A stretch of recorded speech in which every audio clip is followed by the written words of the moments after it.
Hi friends, welcome to Sangavi சமையல். இன்னைக்கு வந்து நைட் டின்னர் வந்து ஒரு சூப்பரான நைட் டின்னர் தான். நான்வெஜ்னாலே நம்மளுக்கு சூப்பர் தான். எங்கள் பசங்களுக்கு கடையில் வாங்குறத விட நான் செய்கிற ரெசிபியில் பிரியாணி தான் ரொம்ப பிடிக்கும். இன்றைக்கி நைட்டு வந்து பிரியாணி தான்.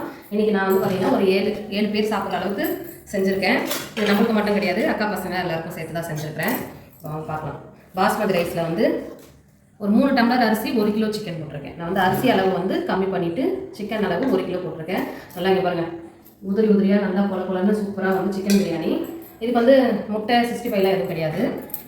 அதுக்கப்புறம் வந்து பார்த்திங்கன்னா ஆனியன் ரைத்தா, அவ்வளோதாங்க. ஏன்னா புரட்டாசி வேறு வரப்போகுது, அதனால் லாஸ்ட்டாக வந்து பிரியாணி செஞ்சு சாப்பிடலாம் அப்படின்ட்டு இது வந்து செஞ்சுருக்கேன். இந்த வீடியோ உங்களுக்கு நான் லேட்டாக தான் கொடுப்பேன், அதனால் புரட்டாசியில் சாப்பிட்றாங்கன்னு நினச்சிக்க வேண்டாம். அதனால் ஒரு உங்களுக்கு சொல்லிக்கிறேன். இப்போ நம்ம வந்து பார்த்திங்கன்னா போட்டு கொடுத்துட்டு அதுக்கப்புறம் தான் நம்ம சாப்பிட்றோம். இப்போ நம்ம வந்து அக்கா வீட்டு போட்டு கொடுத்துடலாம். அங்கேயும் வந்து பசங்களாம் இன்னும் சாப்பிடல. நல்லா சூடாக இருக்கும் போதே நான் எப்போவுமே வந்து யாருக்கு கொடுத்தாலும் சாப்பிட்டு கொடுக்க மாட்டேன். நம்ம முன்னாடியே கொடுத்துட்டு தான் அதுக்கப்புறம் தான் நம்ம சாப்பிடணும். அது வந்து நம்ம சாப்பிட்டு மிச்சம் கொடுக்குற மாதிரி இருக்கக்கூடாது. அதனால நான் எப்போவுமே இப்படி தாங்க. இப்போ வந்து கொஞ்சம் பிரியாணி போட்டாச்சு இந்த பாத்திரத்தில். அதுக்கு அடுத்தது ஆனியன் ரைத்தா வந்து போட்டுக்கலாம். இது நைட் டைம்ன்றதுனால நான் வந்து இதுவே ஹெவி தான். பிரியாணி சாப்பிட்றதே நைட் டைமில் வந்து ரொம்ப ஹெவியான ஃபுட்டு தான். அதனால் வந்து இது மட்டும் தான் செஞ்சுருக்கேன். இது கொடுத்துருவோம்.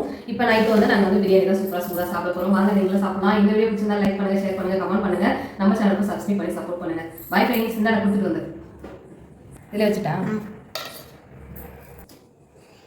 போய் கொடுத்துட்டு வந்து